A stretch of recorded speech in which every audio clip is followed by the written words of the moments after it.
తీసుకొని అందరూ వెనక్కి పెట్టారు బాబు. సెక్యూరిటీ అందరినీ వెనక్కి పంపించాలా? లేదు సార్ అందరూ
ఓం నమ శివాయ.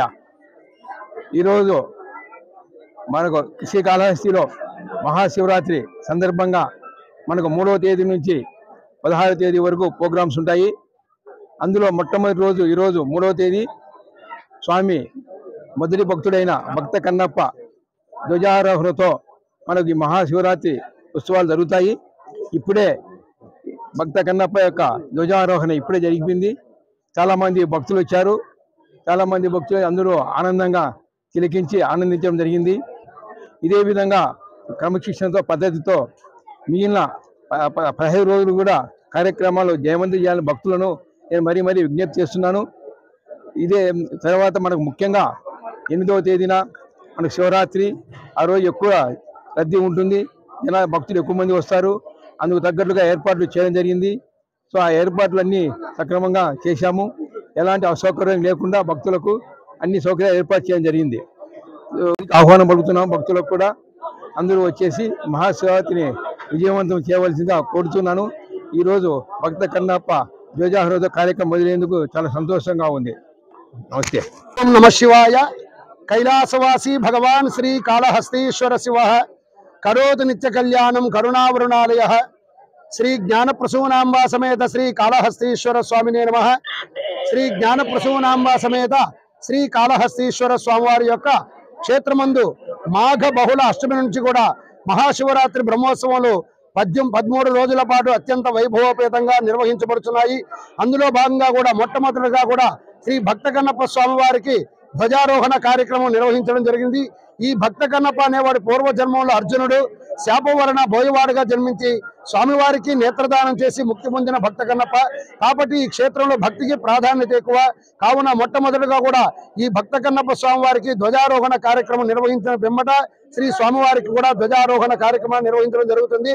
ఈ భక్త కన్నప్ప స్వామివారి ధ్వజారోహణ సమయమున కూడా ధ్వజారోహణ అయిన పిమ్మట ఇంద్రాది అష్టదిక్పాలకుల్ని సమస్త దేవతలను కూడా శ్రీ జ్ఞానప్రసూనాంబ సమేత శ్రీ కాళహస్తీశ్వర స్వామివారి క్షేత్రమందు మహాశివరాత్రి బ్రహ్మోత్సవంలో అంగరంగ వైభవోపేతంగా నిర్వహించబడుతున్నాయి కనుక ఈ సమస్త దేవతలను కూడా ఆహ్వానంగా పిలవడం జరిగింది. అదేవిధంగా ఈ రోజు ప్రదోషకాల సమయంలో శ్రీ మహాశివరాత్రి బ్రహ్మోత్సవాల్లో భాగంగా కూడా మొట్టమొదటిగా విఘ్నేశ్వర పూజ, పుణ్యాహవాచనము, అంకురారోపణ, మృత్సంగరహణమును ఈ కార్యక్రమాలన్నీ కూడా నిర్వహించడం జరుగుతుంది. కావున భక్తులందరూ కూడా ఈ మహాశివరాత్రి బ్రహ్మోత్సవాలందు స్వామివారి యొక్క సేవలో పాల్గొని ఆ పార్వతీ పరమేశ్వరు యొక్క అనుగ్రహము ఆశీస్సులు పొందవలసినదిగా కోరడమైనది. ఓం నమః శివాయ.